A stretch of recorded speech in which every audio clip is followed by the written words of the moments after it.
Isso aqui é a famosa paulistinha, tostão, também conhecido como contusão muscular. Qual é que é a definição dessa lesão aqui? É um impacto não penetrante. Então tu vai ter um trauma, geralmente, principal causa disso aqui, um trauma que não teve laceração, não rasgou a pele. E aí lá dentro vão acontecer algumas alterações que a anatomia vai te explicar aqui. Tá? Nós vamos falar da contusão quando acontece no músculo. Existe contusão, por exemplo, no osso também. Quando acontece esse trauma, tem chance de ter uma contusão no osso também. É um achado bem comum, inclusive em ressonância magnética, depois de trauma, torce, ruptura do cruzado, tu olha uma ressonância, tá aqui um edema ósseo, tá? E aí tu sabe que teve um trauma ali. Mas a gente vai falar aqui só de muscle bruise, muscle contusion ou contusão muscular, quando isso aí acontece no músculo, tá? Como é que vai ser isso aqui? Basicamente, tem um osso que ele é coberto por um músculo, como a gente vê aqui, e a gente vai ter um outro objeto vindo de fora, tem que ser uma coisa dura, especialmente, né? Então vai ter uma proeminência óssea que vai vir ali, vamos dar um exemplo aqui, o futebol, que é muito comum, o joelho, né? Uma joelhada na coxa, isso é o típico, mais comum, então, inclusive o lugar mais comum de ter essa lesão é no quadríceps, um músculo grande, uma grande área, e também tem essa anatomia do joelho do adversário, que tende a vir na coxa do outro, né? E no nosso meio aqui, o futebol é o esporte mais comum, então a bola está embaixo, tende a acontecer mais ali. Por exemplo, no basquete também é bem comum. Daí o joelho, a patela, vai pegar nessa coxa que vai esmagar o músculo entre o osso do indivíduo que está tendo a lesão e o cara que encostou ali. Daí vão ter uma série de eventos ali que vão acontecer, e ruptura de vasos. Olha aqui, ó, vou mostrar para vocês. Vai romper as artérias, vasos sanguíneos, não as artérias principais, tipo uma artéria femoral, não, vão romper aquelas pequenas artérias que estão espalhadas por tudo, que é onde está a maioria do... Olha aqui, a gente vê, ó, a quantidade de sangue do corpo aqui, de área seccional, é bem grande aqui desses vasos também, que estão por tudo, e é um fluxo mais lento também, como a gente pode ver aqui, porque ele se divide em várias artérias, e aí ele vai gerando um hematoma aos poucos. Então, por isso é importante a gente agir, comprimir logo isso aí, porque senão, se a gente não tomar as medidas, esse sangue ele continua expandindo, e aí que é o maior problema, isso vai ter um impacto muito grande ali no retorno do atleta. Então a gente tem que saber essa anatomia aqui por causa disso. Não vai ser um hematoma que saiu direto na hora, ele vai continuar saindo. A gente tem que evitar que ele saia, que vai romper muito isso aqui, tá? Além disso, não é só a ruptura do vaso, né? Vai ter outra coisa, vai ter um trauma, uma injúria, que vai gerar um processo inflamatório.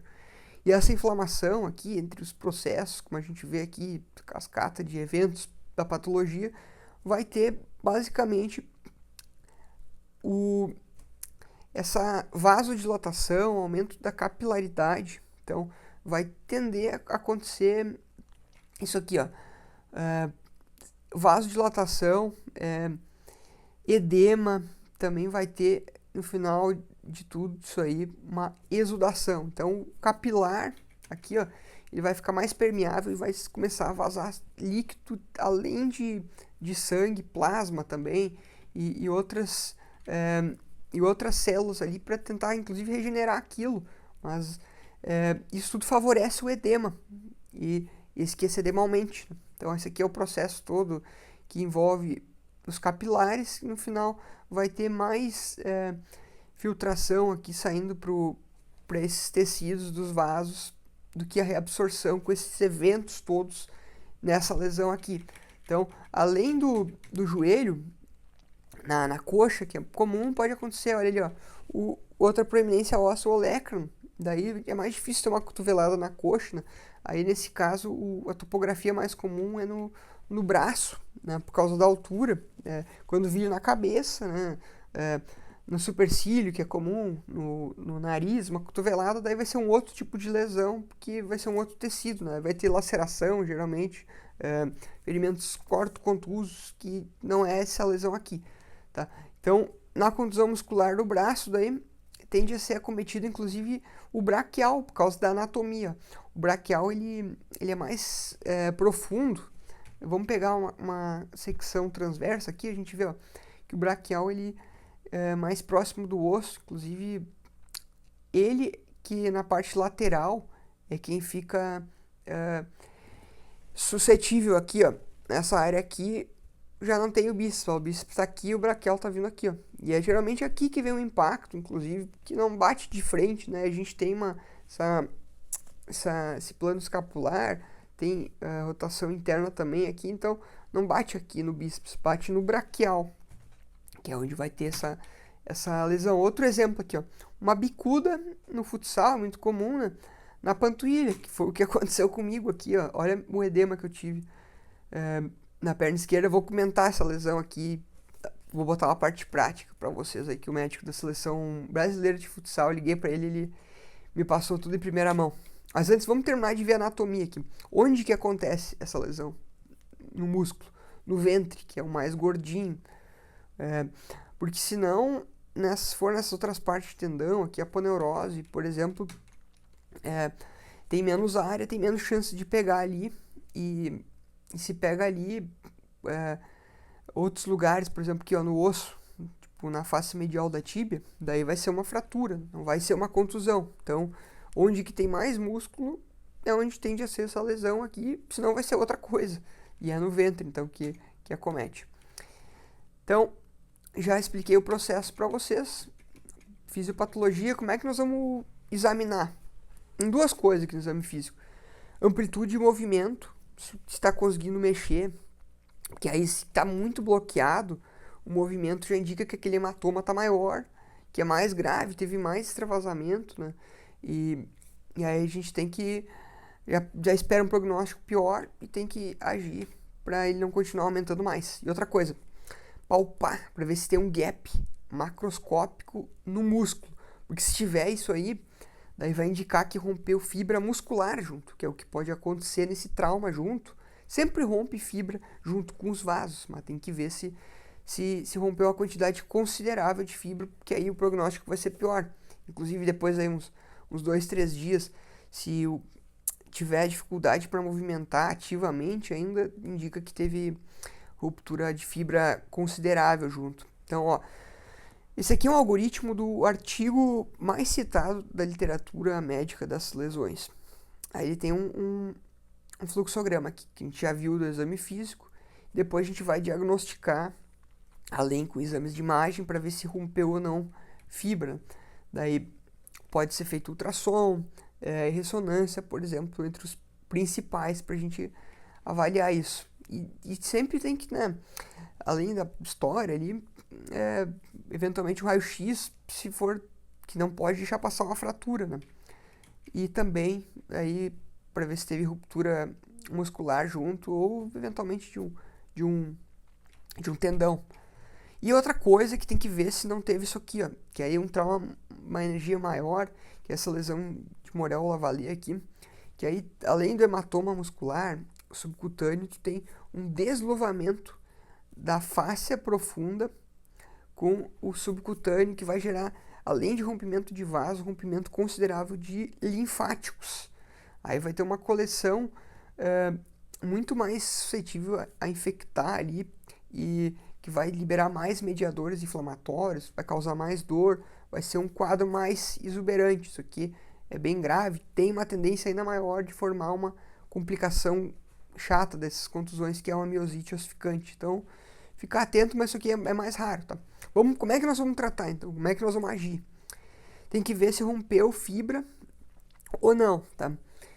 Daí vai ter a consideração se rompeu aqui um reparo cirúrgico. Mas isso aqui é muito raro, eu nunca vi falar isso aqui de romper um trauma assim considerável de fibra muscular para fazer um reparo cirúrgico, né? Então, via de regra, vai vir aqui, né? Não vai precisar mobilizar, bem difícil de acontecer. Geralmente vai cair aqui, ó.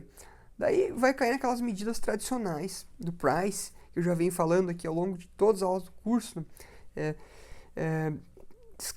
proteger a área, né? Evitar que tenha mais trauma ali, porque aquilo ali já tá vazando sangue, né? Parar. Repouso, que nos novos protocolos, aqui como o Police ou o Peace and Love, a gente já está optando aqui, ó, carga gradual. A gente vê aqui, ó, conforme tolerado, mobilização precoce. Inclusive, os estudos dessa lesão mostram que quando a gente faz uma mobilização precoce, alongamento, fortalecimento, a regeneração, o tecido ele fica mais forte do que tu simplesmente imobiliza.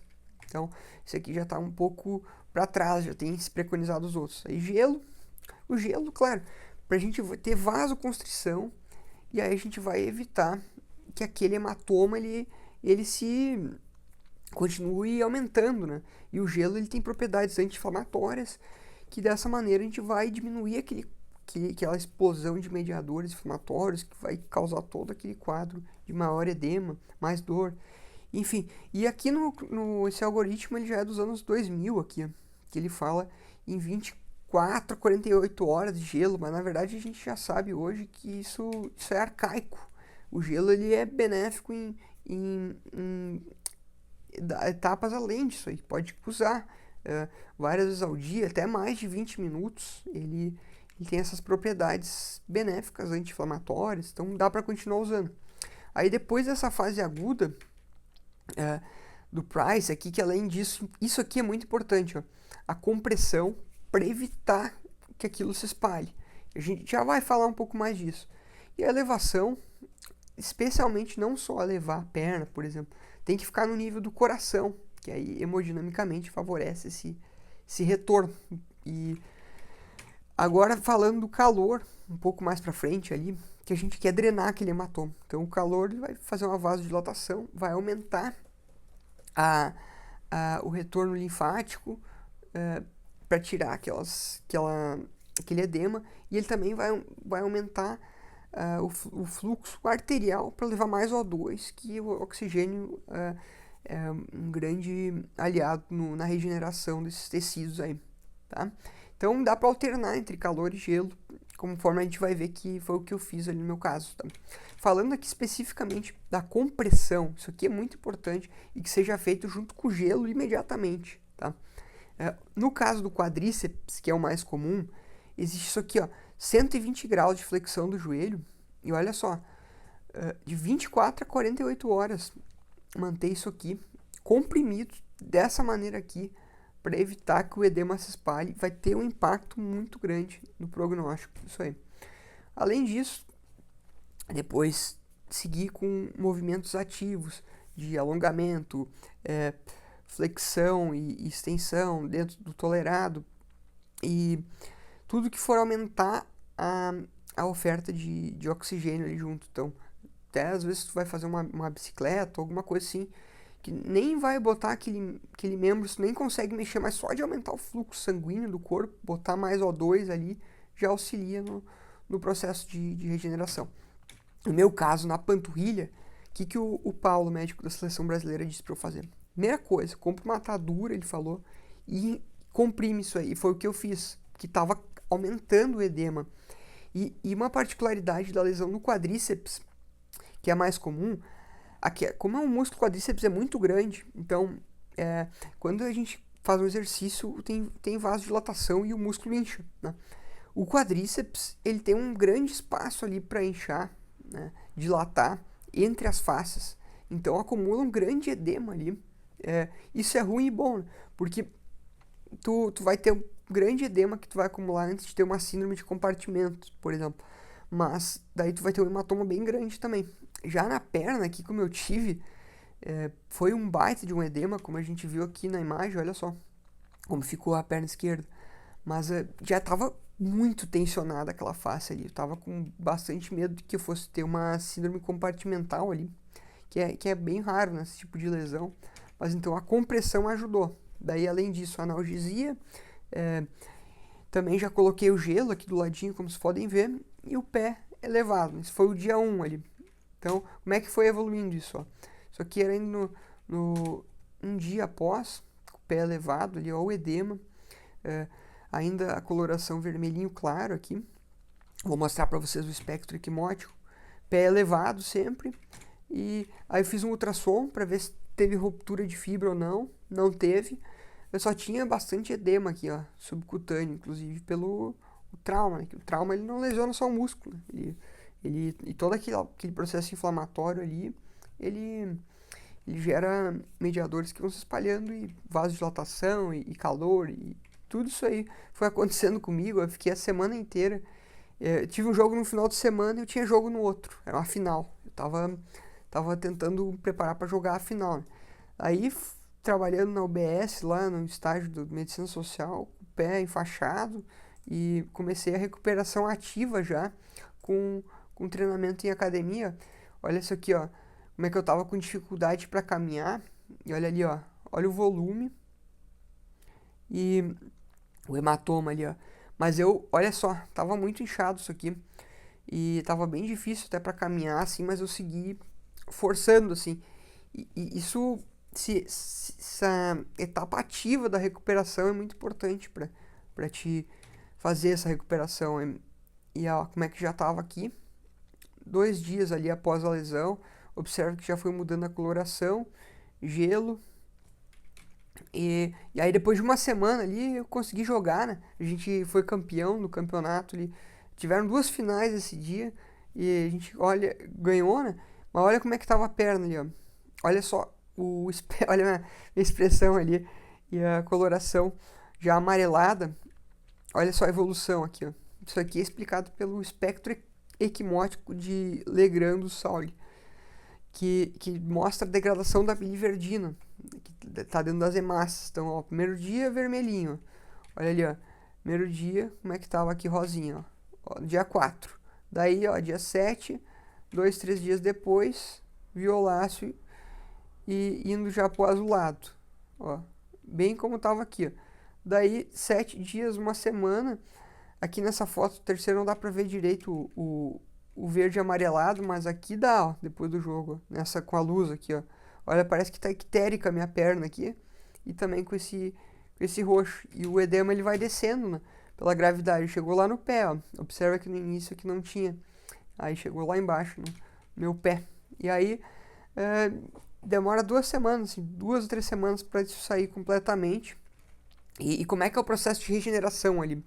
Nos primeiros 2 dias, assim, processo inflamatório muito grande, vai ter toda aquela cascata de inflamação, botar macrófago ali para limpar aquilo, e aí vai começar a se recrutar fibroblastos para te tentar recuperar melhor, só que esse é um tecido não contrátil, né? Aí junto tu vai ativar aquela célula satélite em torno do músculo, que é a célula tronco do músculo, mas que ela não tem uma capacidade tão grande, ela demora um certo tempo. Aí vai mandando a célula para fazer novos miócitos ali, né? Aí isso vai acontecer depois do terceiro dia vai começar a se reorganizar esses fibroblastos, e no 6º dia ali já vai ter um pouquinho de tecido cicatricial, tu vai conseguir ver um pouquinho de fibrose, que tende a sair depois, porque essas lesões não têm uma destruição tão grande de músculo. E aí depois de umas 2 a 3 semanas em média, tu já não tem mais evidência de lesão. Só que quando tem uma lesão muscular muito grande, os miócitos não conseguem regenerar tudo, e aí acontece de perder a área contrátil mesmo, mas isso é menos comum. No meu caso ali, eu já consegui em 7 dias, né, retornar ao esporte. O artigo traz aqui, ó, 13 dias em média, né? Então, indica que não foi tão grave e que eu fiz uma recuperação boa ali.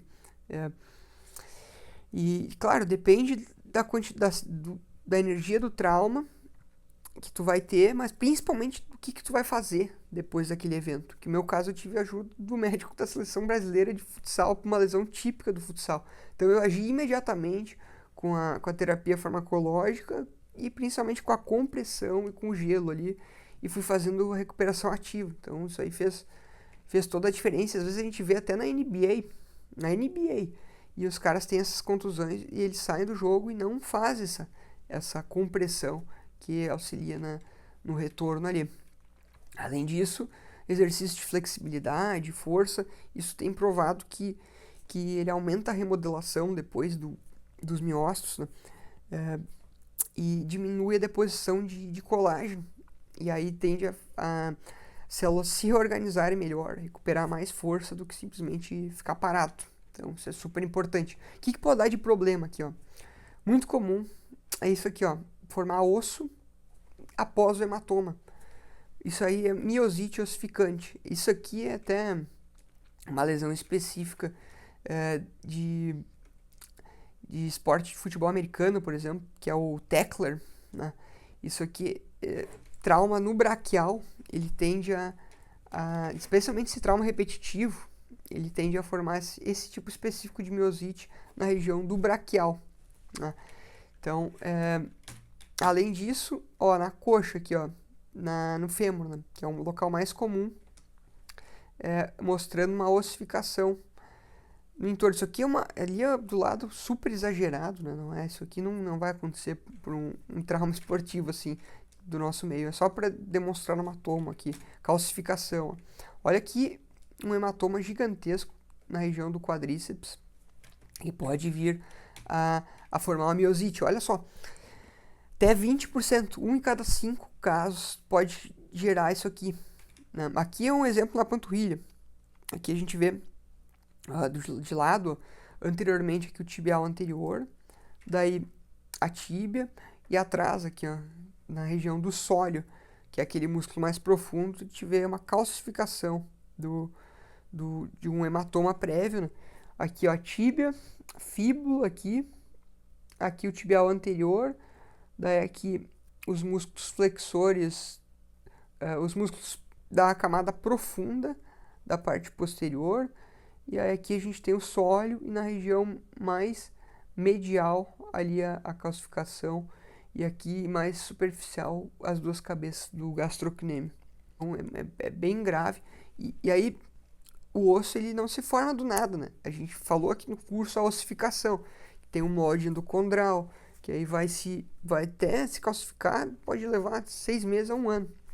E para tirar, abrir, tirar isso aí, tem que esperar a calcificação toda. Então tem que evitar a qualquer custo que isso aqui venha a formar. Então, tentando manipular ao máximo com fisioterapia, com gelo, calor, até mesmo em alguns casos pode ser tentado uma drenagem ali, uma aspiração, se o hematoma estiver muito grande, para não acontecer isso aqui, porque aí pode perder a temporada inteira de um atleta se vier a acontecer essa miosite. E outro perigo disso aqui é que a água parada infecta, né? Imagina então uma coleção com sangue, um monte de célula morta ali, que teve um monte de macrófago que migra para ali, tudo isso aí então é perigoso, infectar também.